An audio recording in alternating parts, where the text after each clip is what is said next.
दोस्तों नमस्कार। आज की हिस्ट्री की क्लास में आपका सभी का स्वागत है। तो कैसे हैं आप लोग? उम्मीद करता हूं आप बहुत अच्छे होंगे और अपनी तैयारी को बेहतर कर रहे होंगे। तो आज हम हिस्ट्री के अंदर हमारी मुगल वंश के अंदर हम क्या पढ़ने वाले हैं? आज जहांगीर को पढ़ने वाले हैं। ठीक है, मुगल वंश के अंदर आज हम जहांगीर को पढ़ने वाले हमने, यानी बाबर, हुमायूं और अकबर हमने क्लास से कंप्लीट कर ली है बहुत मजेदार के साथ में, यानी लगभग क्लास के अंदर ही याद करने की हमने कोशिश की थी। तो बेहतरीन तरीके से एक भी कंटेंट पीछे नहीं है, यानी क्लास में आपको, क्लास भले ही आपको लंबी चल जाए लेकिन कंटेंट आपका पीछे नहीं छोड़ूंगा। एक भी कंटेंट आपका पीछे नहीं छोड़ूंगा, सारा का सारा कंटेंट आपको मिलेगा। ठीक है, तो आज की क्लास को हम स्टार्ट करते हैं। ठीक है, तो चलो क्लास को स्टार्ट करते हैं। सभी बढ़िया तरीके से सभी साथी नोट्स बनाएंगे। ठीक है, चलो क्लास को स्टार्ट करते। जहांगीर का शासनकाल क्या है? अकबर का शासनकाल सभी को पता है। अकबर का शासनकाल कब से कब तक था? 1556 से लेकर 1605 तक किसका शासनकाल था? वो था अकबर का। अकबर का शासनकाल याद रखना, यानी बहुत एग्जाम के अंदर पूछा जा सकता है अकबर का शासनकाल क्या था, कितने वर्ष उसने शासन किया था। ये पॉइंट बनते हैं, छोटे छोटे पॉइंट। अगर हम बेहतरीन तरीके से रिवीजन करेंगे ना, यानी छोटी छोटी चीजों, तो कोई भी पीछे नहीं छोड़ेगा। अकबर का शासनकाल, तो अगर अकबर का शासनकाल आपको याद है तो आप अपने आप बता दो कि 49 वर्ष उसने शासन किया। ठीक है, तो चलो क्लास को स्टार्ट करते हैं। जहांगीर का शासनकाल पहले याद रखो। जहांगीर का शासनकाल है 1605 से लेकर 1627 तक। कितने वर्ष इसने शासन किया है? तो कितने वर्ष इसने शासन किया है? इसने शासन किए 22 वर्ष। ठीक है, कितने वर्ष इसने शासन किए? 22 वर्ष का इसका शासनकाल है। तो चलो, इसका जन्म कब हुआ था? जन्म हुआ था इसका 1569 के अंदर। 1569 में इसका जन्म होता है, 1569 में। ठीक है, पिता का नाम है अकबर, आपको पता ही है। माता का नाम है जोधाबाई। जोधाबाई का अन्य नाम है हरकाबाई, जो आमेर की है। अकबर की शादी हुई थी आमेर राजपूत वंश के अंदर, और जो आमेर वाली वही है जो भगवान दास की बहन। ठीक है ना, भगवान दास की बहन का नाम। और मान सिंह की ये बुआ लगती है, मान सिंह की बुआ लगती है जोधाबाई। ये इसकी माता है, किसकी? जहांगीर की माता। और पिता का नाम है अकबर। जन्म हुआ इसका जहांगीर का 1569 में। पुत्र है इसके 4 पुत्र, जिनके बारे में हम पढ़ते हैं। जो पुत्र खुसरो है, खुसरो का माता का नाम है मानबाई। तो थोड़ा मानबाई के बारे में जान लेते हैं। मानबाई को अकबर जहांगीर ने कौन सी उपाधि दी? जहांगीर ने मानबाई को उपाधि देता है साहब बेगम की। किसको? जहांगीर ने मानबाई को उपाधि दी साहब बेगम। मानबाई ने, यानी अगर जहांगीर क्या करता, सबसे ज्यादा नशेड़ी था, यानी ये हर बार कुछ न कुछ करता रहता था, यानी इतना नशा करता था। इस नशे से तंग आकर मानबाई ने आत्महत्या कर ली थी। आगे पढ़ेंगे। ठीक है, मानबाई ने इसने आत्महत्या कर ली। ठीक है, और जहांगीर की ये पहली पत्नी है। जहांगीर की ये पहली पत्नी है, मान सिंह की बहन है। सागी जो मान सिंह है, अकबर के समय 7000 का मनसबदार किसको बनाया था? 7000 का मनसब अकबर ने किसको बनाया था? मान सिंह को बनाया था 7000 का मनसब। सभी को याद है ना मनसब? 7000 का मनसब किसको बनाया था? तो जहांगीर को बनाया था, यार सॉरी, मान सिंह को बनाया था अकबर ने 7000 का मनसब। और इसी की बहन है मानबाई, जो किससे शादी कर लेती है, यानी वो शादी हो जाती है जहांगीर से। ठीक है, मानबाई की शादी किसके साथ हो जाती है? जहांगीर के साथ में। और जहांगीर की ये पहली पत्नी है मानबाई। क्लियर है इतना? आगे चलते हैं। खुर्रम के बारे में जानते हैं। खुर्रम है इसका दूसरा बेटा, और माता का नाम है इसका जोधाबाई। अब ये मत समझ लेना कि यही जोधाबाई है, क्या? नहीं, ये जोधाबाई है उदयपुर की। ठीक है, उदयपुर की है ये जोधाबाई, जिसे शादी, इसकी माता का नाम है, यानी शादी हुई थी जहांगीर की जोधाबाई के साथ में, उदयपुर वाली के साथ। ठीक है, और मानबाई जो मानसी की बहन है, इसके साथ शादी हुई, लेकिन पहली पत्नी कौन है? मानबाई। परवेज और सहयार, ये इसके 4 पुत्र, परवेज, सहयार, खुर्रम और खुसरो। याद रखना, ठीक है। आगे चलते हैं। इसका जहांगीर का राज्याभिषेक कब हुआ? तो जहांगीर का राज्याभिषेक होता है 3 नवंबर 1605 आगरा के किले के अंदर। आपको ज्यादातर अगर छोटे एग्जाम जैसे SSGD है, दिल्ली पुलिस है, यहां पर हमें 1605 याद रखना होगा। अगर कोई मोटी लेवल की अगर एग्जाम है जैसे UPSI है, मान लो SSC JE CGL तक पूछा जा सकता है कि इसका राज्याभिषेक कब हुआ था, तो 3 नवंबर 1605 में हुआ था। लेकिन अगर हमारी बात करें कि जो SSGD है, दिल्ली पुलिस है, छोटे एग्जामों के अंदर वहां पर ज्यादातर हमें याद रखना पड़ेगा 1605, ठीक है। लेकिन SSC JE है, UPSI है, यहां पर पूरी डेट फिक्स पूछते कब हुआ था राज्याभिषेक, 3 नवंबर 1605। कहां पर? आगरा के किले में। क्लियर है इतना? आगे चलते हैं। जहांगीर के बचपन का नाम क्या नाम? जहांगीर के बचपन का नाम है सलीम और शेखू बाबा। अकबर है ना, अकबर, वो इसको शेखू बाबा के नाम से पुकारता था। किसको? जहांगीर को शेखू बाबा के नाम से, और सलीम इसका बचपन का नाम है, सलीम, ठीक है। जहांगीर के बचपन का नाम सलीम और शेखू बाबा कौन करता, इसको कौन किस नाम से पुकारता, कौन पुकारता था शेखू बाबा के नाम से? वो पुकारता था अकबर, ठीक है। आगे चलो, क्लियर है इतना? 1605 में इसके पुत्र खुसरो ने विद्रोह कर दिया। 1605 या 1606 में?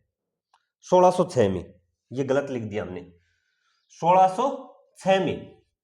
1606 में इसके पुत्र खुसरो ने विद्रोह कर दिया। इसको भड़काने वाले कौन थे कि ये विद्रोह क्यों किया? विद्रोह इसने क्यों किया? तो इसने मतलब वो सबसे ज्यादा नशेड़ी था, जहांगीर नशे में रहता था, शासन यानी इतना अच्छा इसने शासन नहीं किया।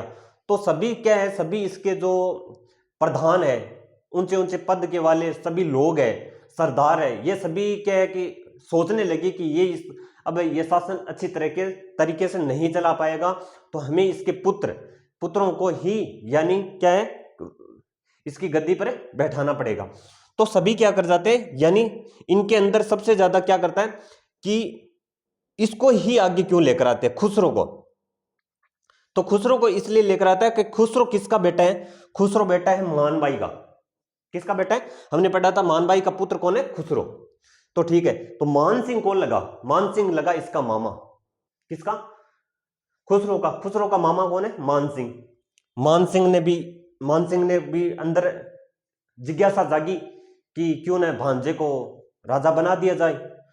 तो ठीक है, मान सिंह को अपने यानी भांजे की तरफ यानी इसको भड़काने की कोशिश की कि तुम्हें राजा बनना पड़ेगा। अजीज कोका इसका ससुर है, इसकी शादी हो चुकी है। किसकी? खुसरो की। खुसरो की शादी हो चुकी है। अब्दुल रहीम लाहौर का दीवान, अब्दुल रहीम है वो लाहौर का दीवान, इसको समर्थन करने वाले ही है, खुसरो का समर्थन करने वाले, ठीक है ना, याद रखना, खुसरो का समर्थन करने वाले। एक तो मान सिंह, अजीज कोका, अब्दुल रहीम। अजीज कोका कौन है? ससुर। देखो 1669 में किसकी? जहांगीर की शादी हुई थी। आज 1606 यानी यहां पर 1606 की बात कर रहे हैं, तो कितने साल का हो गया यहां पर? तो कितने साल का हो गया? 31 साल यहां और 6 37 साल का जहांगीर हो चुका है। तो इसका बेटा कौन है? वो है खुसरो। तो खुसरो की लगभग शादी हो चुकी होगी, यानी 17-18 साल की। तो पहले जल्दी हो जाती थी शादियां, जल्दी बच्चे पैदा हो जाते। तो इसलिए क्या है कि लगभग यानी 37 साल का है, तो लगभग 17 साल की उम्र में कहीं जहांगीर की शादी हो गई थी। जहांगीर की मानबाई की शादी मान लो, तो इसके साथ शादी अगर जल्दी हो जाती है 16-17 साल की, तो बाद में ये उसी का बेटा है खुसरो। तो खुसरो आज लगभग हो गया होगा 17-18 साल का, मान के चलते हैं। तो खुसरो का समर्थन यानी उसका अजीज कोका उसका ससुर है, ठीक है। और अब्दुल रहीम लाहौर का दीवान, हसन बेग आगरा का दीवान, और अर्जुन देव कौन है? ये सिखों के 5वें गुरु। सिख धर्म आपने पढ़ा होगा, नहीं पढ़ा है तो हम आगे पढ़ेंगे। सिख धर्म, तो सिख धर्म में कितने गुरु हैं, उन गुरुओं के बारे में हमें जानेंगे। पहला गुरु कौन थे? 10वें गुरु कौन थे? अंतिम गुरु कौन थे? यानी अंतिम गुरु कौन थे? अर्जुन देव, सिखों के 5वें गुरु। इन्होंने भी इनका क्या किया? समर्थन किया, ठीक है। हसन बेग हो गया, आगरा का दीवान है। अर्जुन देव कौन है? सिखों के 5वें गुरु। सिखों के 5वें गुरु हसन बेग आगरा का दीवान, और अब्दुल रहीम लाहौर का दीवान, और अजीज कोका इसका ससुर, और मान सिंह इसका मामा। अर्जुन देव की हत्या जहांगीर ने करवा दी। क्यों करवा दी? क्योंकि अर्जुन देव या कौन है जो इसको भड़काने वाले कौन है? अर्जुन देव ने भी इसको, यानी इसका गुरु था खुसरो का अर्जुन देव, तो इन्होंने भी इसको गद्दी पर बिठाने के लिए, क्योंकि राजा क्या है, राजा सबसे ज्यादा नशा सबसे ज्यादा नशा करने वाला, यानी पूरे दिन नशे के अंदर धुत रहता है, तो क्या चाहेंगे नहीं, ये बड़े बड़े लोग चाहेंगे नहीं कि किसको गद्दी पर बिठाना चाहिए, तो इसने क्या कर दिया, इसकी हत्या करवा दी, किसकी? अर्जुन देव की। और मान सिंह इन्होंने क्या कर लिया, फिर माफी मांग ली कि हमसे गलती हो गई, ठीक है, तो मान सिंह ने क्या कर लेता है, ये माफी मांग लेता है, ठीक है। आगे चलते हैं। 1611 में जहांगीर की शादी मेहरुन्निसा से हुई। 1611 में पूछा जाता है मेहरुन्निसा से जहांगीर की शादी कब हुई थी, तो 16 याद रखना 1611 के अंदर कब हुई थी, 1611 के अंदर जहांगीर की शादी मेहरुन्निसा से हुई थी। तो इसको जहांगीर ने मेहरुन्निसा को क्या उपाधि दी थी, तो उपाधि के बारे में थोड़ा जान लो। यह है उपाधि, कौन सी उपाधि? नूरजहां और नूर महल की उपाधि किसने दी थी? जहांगीर ने दी थी। किसने दी थी? ये उपाधि दी थी जहांगीर ने। किसने दी थी? जहांगीर ने दो उपाधि दी थी, नूरजहां और नूर महल की उपाधि किसने दी थी? वो जहांगीर ने दी थी। किसको? वो मेहरुन्निसा को। और मेहरुन्निसा से शादी कब कर लेता है? 1611 के अंदर, याद रखना, ठीक है। 1611 के अंदर मेहरुन्निसा से शादी कर लेता है। अब आ जाओ, नूरजहां या मेहरुन्निसा के पिता का नाम क्या है? पिता का नाम है एतमा-उद-दौला। एतमा-उद-दौला। और एतमा-उद-दौला का अन्य नाम है मिर्जा गयास बेगम। इनको मिटाने के बाद में मैं थोड़ा एतमा-उद-दौला के बारे में बताऊंगा कि एतमा-उद-दौला का मकबरा कहां पर है। आगरा के अंदर एतमा-उद-दौला का मकबरा है। और एतमा-उद-दौला का मकबरा है ना, जो आगरा के अंदर है, प्रथम संगमरमर की बनी हुई पहली इमारत है।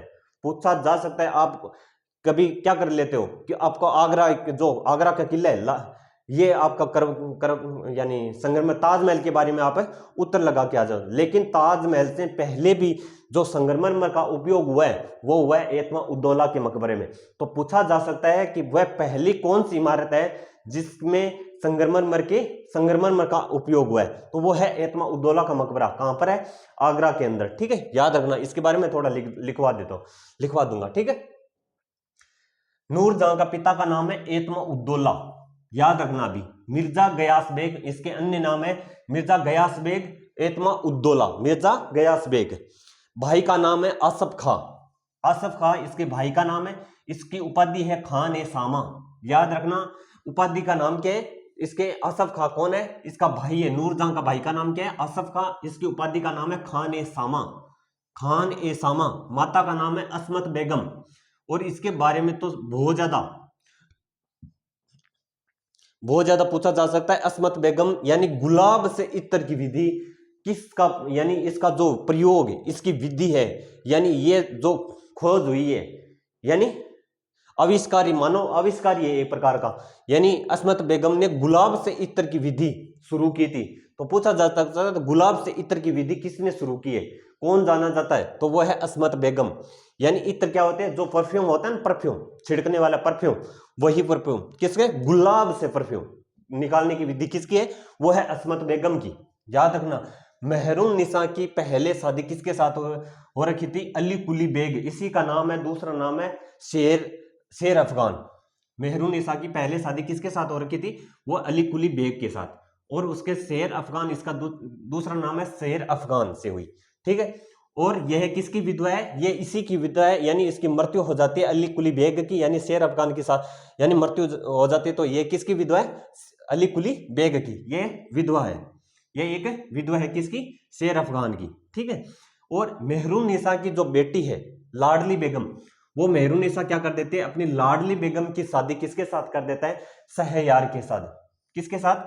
शहरयार के साथ। लेकिन पहले क्या है कि यह शादी करना चाहती थी, यानी अपनी बेटी लाडली बेगम जो बेगम है, अपनी पुत्री, किसकी पुत्री है? अली कुली बेग और मेहरुन्निसा की बेटी है। कौन?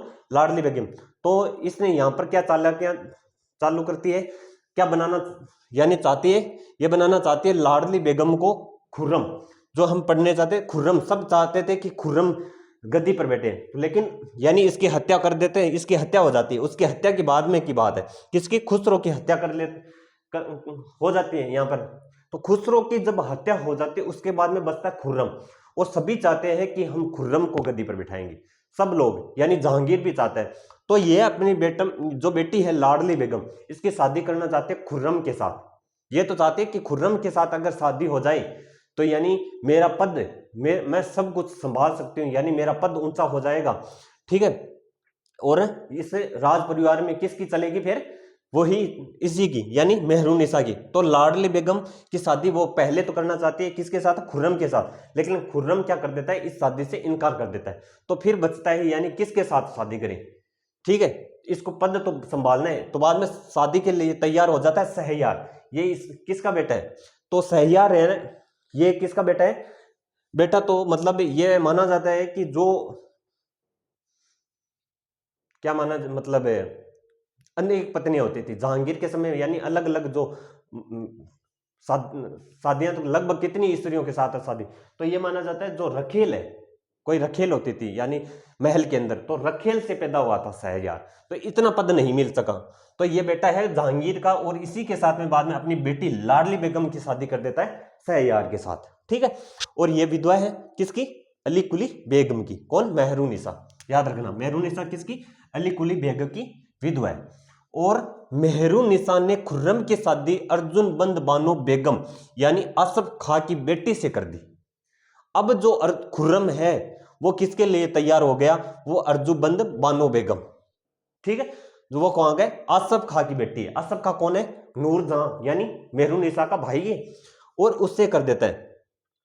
तो ये क्या बन गया, अब इसका एक गुट बन गया, किसका, मेहरुनिसा का ये गुट बन गया। मेहरुनिसा यानी भाई, माता, पिता और खुर्रम, ये इसका गुट बन गया। तो पूछा जा सकता है कि मेहरुनिसा यानी मेहरुनिसा के गुट में कौन कौन शामिल थे और कौन कौन शामिल नहीं थे, पूछा जा सकता है। तो मेहरुनिसा का एक गुट बन जाता है, यानी एक परिवार बन जाता है कि हमारा परिवार इतना होता है ना, गुट है। तो नूरजहां के पिता एतमाउद्दौला, भाई आसफ खां, माता असमत बेगम और बेटी लाडली बेगम और खुर्रम, और लाडली बेगम और शहरयार और खुर्रम की शादी कर देता है अर्जुबंद बन। ये इतना पूछा जा सकता है, ये इसका मेहरुनिसा का गुट है, ठीक है। खुर्रम की शादी किसके साथ कर देता है, अर्जुबंद बानो बेगम के साथ, ठीक है ना, अर्जुबंद बानो बेगम, इससे क्या कर देता है, शादी कर देता है अर्जुबंद बानो बेगम, ठीक है। अर्जुबंद बानो इसके साथ क्या कर देता है, ये बेटी है किसी आसफ खां की बेटी, इसके साथ कौन कर देते हैं, मेहरुनिसा इसकी शादी कर देती है, ठीक है। अब आ जाओ आगे। जहांगीर ने न्याय की जंजीर लगाई जिसके अंदर 60 घंटियां थी। पूछा जा सकता है जो जहांगीर ने न्याय की जंजीर लगाई थी उस जंजीर में कितनी घंटियां थी, तो पूछा जा सकता है उस जंजीर के अंदर 60 घंटियां थी। कितनी घंटियां थी, 60 घंटियां थी, ठीक है। जो जहांगीर ने न्याय की जंजीर लगाई थी उस न्याय की जंजीर में कितनी घंटियां थी, तो घंटियां थी 60, याद रखना, ठीक है। जहांगीर ने अंग्रेजों को व्यापार के लिए अधिकार दिए। अंग्रेजों ने मतलब अंग्रेजों को जो व्यापार के जो अधिकार दिए वो किस शासक ने दिए थे, तो अधिकार दिए थे जहांगीर ने। यहां से शुरुआत हो जाती है अंग्रेजों की। कहां से, जो सबसे बड़ी गलती करता है जो ये, मतलब अंग्रेजों से पहले क्या है, पहले डरता था, यानी पुर्तगाली रहते थे भारत के अंदर गोवा की तरफ, तो पुर्तगालियों से ये डरता था। तो पुर्तगालियों के बाद में जो धीरे धीरे अंग्रेज आने लगे, तो पुर्तगालियों को क्या कर देता है, वो हरा देते। कौन, अंग्रेज। तो पुर्तगालियों के हराने के बाद में वो सबसे बड़ी शक्ति किसको मानते हैं, तो सबसे बड़ी शक्ति मानते हैं अंग्रेजों को। तो अंग्रेजों के बाद में पहले तो क्या करता है, मन्ना करता है, यानी आगे पढ़ेंगे हम कि जहांगीर आता है, जहांगीर के समय हॉकिंस आता है, हॉकिंस को वो यानी व्यापार करने की अनुमति नहीं देता, यानी ये फिर चला जाता है। उसके बाद में कौन आता है, मिडलटन आया, और 1612 के एडवर्ड और पॉल कैनिंग आए, 1615 में थॉमस रो आया। इसके समय में क्या हो जाता है, वो पुर्तगालियों के हराते, पुर्तगालियों को क्या कर देते, अंग्रेज हरा देते, और 1615 के चलते वो अंग्रेजों को क्या मानते हैं, सबसे बड़ी शक्ति मानने लगता है, कौन, जहांगीर। और उसके बाद में क्या कर देता है, व्यापार की अनुमति दे देता है, ठीक है। तो चलतो यहां से चलते हैं। जहांगीर ने न्याय की जंजीर लगाई जिसमें 60 घंटे थे। जहांगीर ने अंग्रेजों को व्यापार के लिए अधिकार दिए। और जहांगीर के समय आने वाले अंग्रेज के बारे में पढ़ते हैं, कौन कौन अंग्रेज थे जहांगीर के समय आने वाले, ठीक है। जहांगीर के समय आने वाले अंग्रेज, ये याद रखना, जहांगीर ने अंग्रेजों को क्या दिया था? अंग्रेजों को व्यापार का अधिकार। 1611 में पहले यहां पढ़ ले तो हॉकिंस 1608 के अंदर आया था। हॉकिंस कब आया था? 1608 के अंदर आया, सूरत के अंदर, सूरत पहुंचा। फिर आता है मुगल दरबार के अंदर। पहले 1608 में कहां पहुंचा था? सूरत के अंदर, क्योंकि ये जल मार्ग से आते थे। कहां से आते थे? जल मार्ग, और सूरत में ये पहले पहुंच जाता है। ये क्या करता था? ये चाहता है कि हमें व्यापार की अनुमति मिले। कौन? हॉकिंस। हॉकिंस किसके लिए? व्यापार के लिए आता है। लेकिन क्या करता है जहांगीर है ना, ये इसको व्यापार की अनुमति नहीं देता है। ये जब भी पहुंचता है, यानी इसके सामने क्या है कि इसके सामने इतने इतने यानी विद्वानों की हत्या हुई है इसके सामने, विद्वानों की भी हत्या, अनेक सैनिकों की हत्या। तो ये डरता था, हॉकिंस डरता था कि मैं क्या करता हूं, अगर मैं इसे अगर अनुमति और मांगने लगा तो कहीं मुझे भी यानी इनके जैसे सजा न मिल जाए। ठीक है, तो ये जहांगीर से डरता था हॉकिंस। 1608 में सूरत पहुंचा और इसने क्या किया, ये लेकर आया, इतनी उपहार लेके आया, यानी दारू। दारू का सबसे बड़ा नशीला कौन था? जहांगीर। तो ये मतलब इतनी चित्रकारी यानी सबसे पसंद किसको थी? जहांगीर को। तो इसको पता था कि जहांगीर है ना, वो है मतलब सबसे ज्यादा दारू पीने वाला, दारू सबसे ज्यादा अच्छी लगती है, और इसको क्या अच्छी लगती है? और पेंटिंग। तो ये लेकर आया था लंदन से, क्या लेके आया था? पेंटिंग, जबरदस्त जबरदस्त पेंटिंग और जबरदस्त जबरदस्त दारू। तो इसको दारू पिलाया, दारू यानी दारू के बारे में। तो ये इसको मानने लगता है कि हाँ क्या काम कर रहा है हमारे लिए, यानी इसको और क्या चाहिए जहांगीर को। तो इसको मतलब हॉकिंस को क्या कर देता है? इंग्लिश खां की उपाधि दी। किसको? इंग्लिश खां की उपाधि। और 400 का मनसब बना दिया, 400 सैनिक इसके अंडर में दे दिए कि तू अपना इन सैनिकों संभाल, और यही हमारे दरबार मेरे, और एक जो लड़की है उस लड़की से इसकी कैप्टन हॉकिंस से क्या कर देता है? शादी कर देता है। तो इसको क्या करते हैं? 1608 में ये पहुंचा, इंग्लिश खां की उपाधि किसने दी थी? जहांगीर ने। और 400 का मनसब किसको बनाया था? वो हॉकिंस को। ठीक है, याद रखना। फिर आता है इसके बाद में, जब ये जाता है यानी 2-3 साल यहां पर रुकता है कि कहीं बात बन जाए व्यापार के लिए, लेकिन ये पूछ नहीं पाता। अगर ये पूछता तो इसको डांट देता था कि चुप नहीं, आगे मतलब इसको डांट देता, यानी इसको व्यापार की अनुमति नहीं देता था। ठीक है, 1608 में सूरत पहुंचा, इंग्लिश खां की उपाधि हॉकिंस को जहांगीर ने दी और 400 का मनसब बनाया था। क्लियर है इतना? फिर चलते हैं 1611 में मिडलटन आया। कौन आया था? मिडलटन। तो पूछा जा सकता है मिडलटन भारत कब पहुंचा था, मुगल दरबार में कब पहुंचा? तो 1611 के अंदर।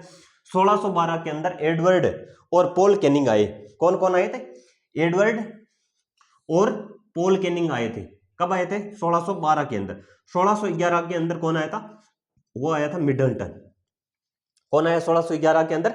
मिडलटन आया था 1611 के अंदर, याद रखना। ठीक है, 1611 के अंदर, 1611 के अंदर कौन आया था? मिडलटन। 1611 के अंदर वो आया था मिडलटन, याद रखना।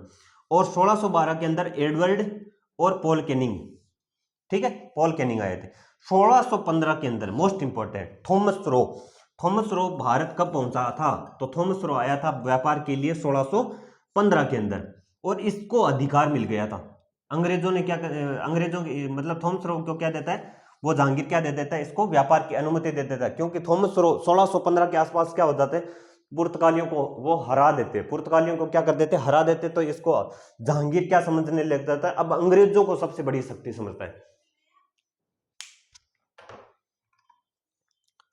1615 के अंदर, 1615 में थॉमस रो आया और इसको अधिकार मिल जाते हैं व्यापार के लिए। ठीक है, 1627 में क्या हो जाती है? जहांगीर की मृत्यु। जहांगीर की मृत्यु कब होती है? 1627 के अंदर, 1627 में, 1627 में जहांगीर की मौत हो जाती है 1627 के अंदर। और इसी जहांगीर का मकबरा कहां पर है? तो मकबरा है लाहौर के अंदर। कहां पर? लाहौर में। मकबरा कहां पर है? लाहौर के अंदर। जहांगीर की आत्मकथा के बारे में कौन जाना? आत्मकथा कौन नहीं होते हैं? आत्मकथा यानी खुद की लिखी हुई, लेकिन इसको ये पूरी नहीं कर पाया था जहांगीर। इसको क्या करने नहीं पाया था? पूरी नहीं कर पाया था। और ये जो आत्मकथा है तुजुक ए जहांगीरी, ये किस भाषा में लिखी गई है? तो ये किस भाषा में लिखी है? फारसी भाषा के अंदर लिखी गई है। ठीक है, जहांगीर की जो आत्मकथा है तुजुक ए जहांगीरी, ये किस भाषा में लिखी गई है? ये फारसी भाषा के अंदर लिखी गई है। तुजुक ए जहांगीरी, तुजुक ए जहांगीरी। और इसको मतलब ये जहांगीर है, ये इसको क्या कर लेते हैं, पूर्ण नहीं कर पाता है, तो इसको पूर्ण नहीं करता। पूछा जा सकता है जहांगीर की जो आत्मकथा है तुजुक ए जहांगीरी, इसको पूर्ण किसने किया था? मोतबिंद खां ने। किसने पूर्ण किया था? मोतबिंद खां। पूछा जा सकता है मोतबिंद खां ने। जो जहांगीर की आत्मकथा है तुजुक ए जहांगीरी, इसको पूर्ण किसने करवाया था? ये पूर्ण किया था, यानी इसको पूरी किसने लिखी? तो मोतबिंद खां ने। याद रखना, मोतबिंद खां। जहांगीर के समय को क्या कहा जाता है? जहांगीर के समय को कहा जाता है यानी चित्रकला का स्वर्ण काल। याद रखना, चित्रकला का स्वर्ण काल किसको कहा जाता है? वो कहा जाता है जहांगीर के शासनकाल को। जहांगीर के शासनकाल को क्या कहा जाता है? चित्रकला का स्वर्ण काल। यानी सबसे बड़ा, यानी चित्रकला इसको सबसे ज्यादा अच्छी लगती थी, यानी चित्र बनाना और चित्रकला किसी की बनाई हुई सबसे ज्यादा। इसके समय के चित्रकार कौन थे? इसके समय के चित्रकार है, याद रखना सबसे ज्यादा इंपॉर्टेंट है अगर इसके चित्रकार, वो है मंसूर। कौन? मंसूर। जिसको उपाधि क्या मिली थी? इसको उपाधि दी नादिर उल असर। नादिर उल असर की उपाधि किसको दी थी? वो दी थी मसूर को। मसूर की उपाधि क्या है? नादिर उल असर। नादिर उल असर, ये उपाधि किसकी है? वो है मसूर की। ठीक है। दौलत खां कौन है? दौलत खां वो भी चित्रकला है। फारूक बेग चित्रकार, सॉरी, इसके समय कौन कौन है जो चित्रकार? एक तो है दौलत खां, एक है फारूक बेग, और मनोहर और बिशनदास और अबुल हसन, ये इसके क्या है? चित्रकार है। ठीक है। दौलत खां, फारूक बेग, मनोहर, बिशनदास और अबुल हसन। ठीक है।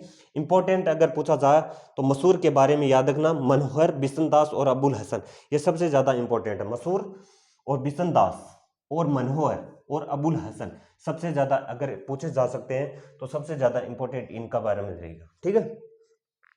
और कई कई एग्जामों के अंदर पूछा भी गया है मसूर के बारे में, यानी बड़े बड़े एग्जामों के अंदर मसूर, मनोहर, इनके बारे में तो पूछा भी गया है।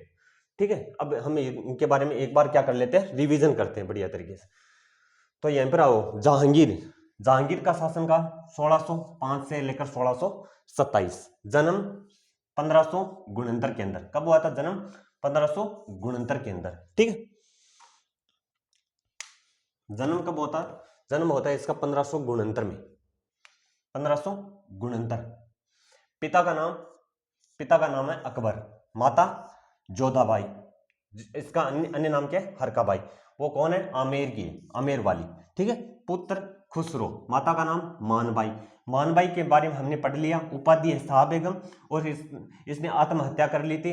जहांगीर की पहली पत्नी मानसी की बहन, और मानसी को क्या बनाया था? जो अकबर ने 7,000 का मनसब इसी को बनाया था। ठीक है। खुर्रम है, खुर्रम दूसरा बेटा। माता का नाम है जोधा बाई, जो उदयपुर वाली है। ठीक है। और परवेज और सहयार। ठीक है। इतना याद रख। इसका राज्याभिषेक कब हुआ था? 3 नवंबर 1605 आगरा के किले के अंदर।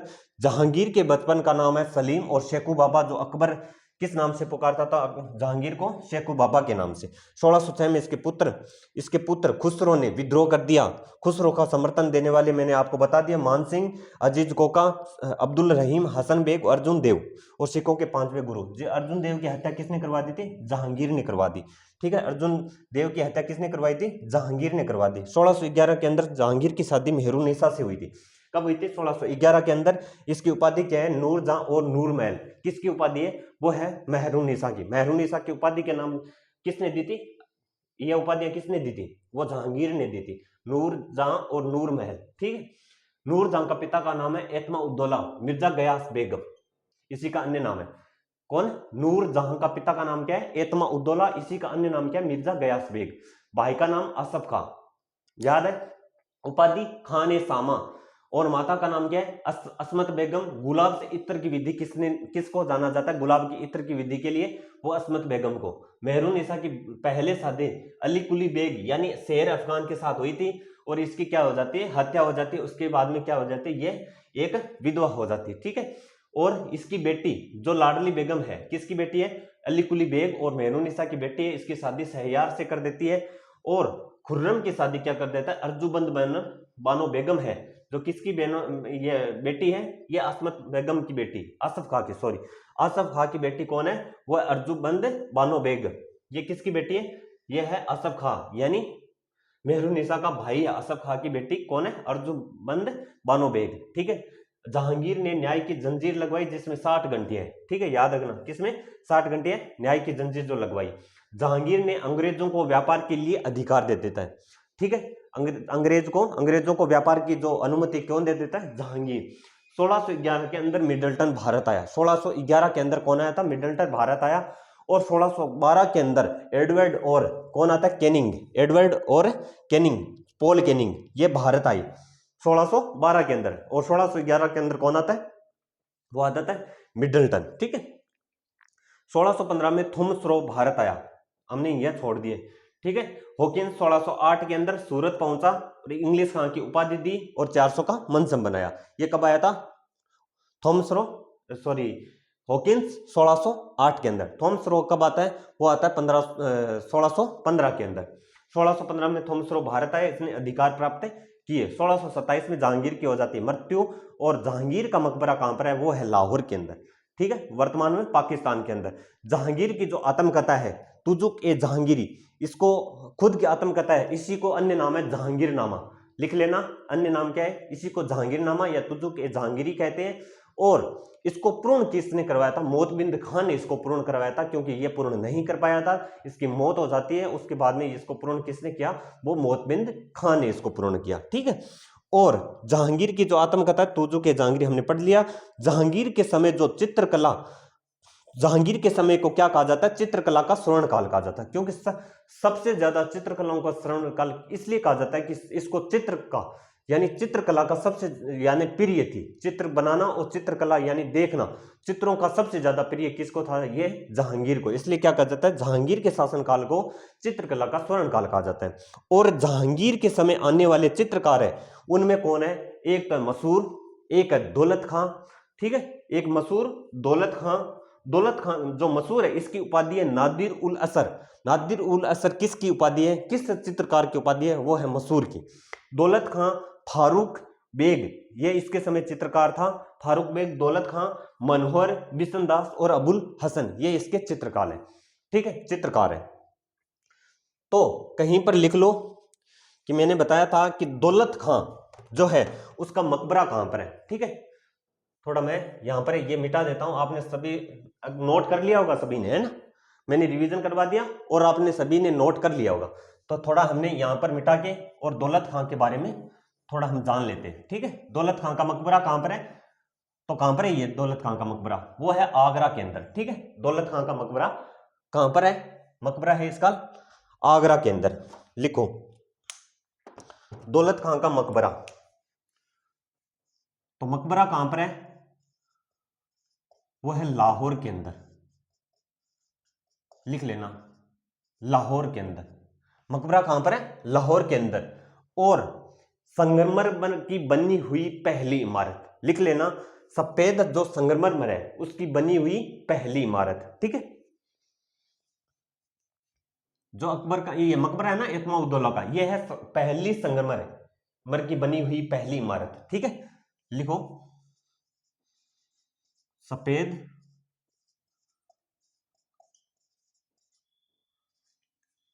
सफेद संगमरमर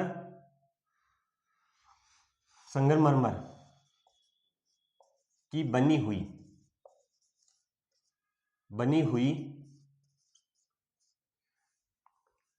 पहली इमारत, ठीक है, पहली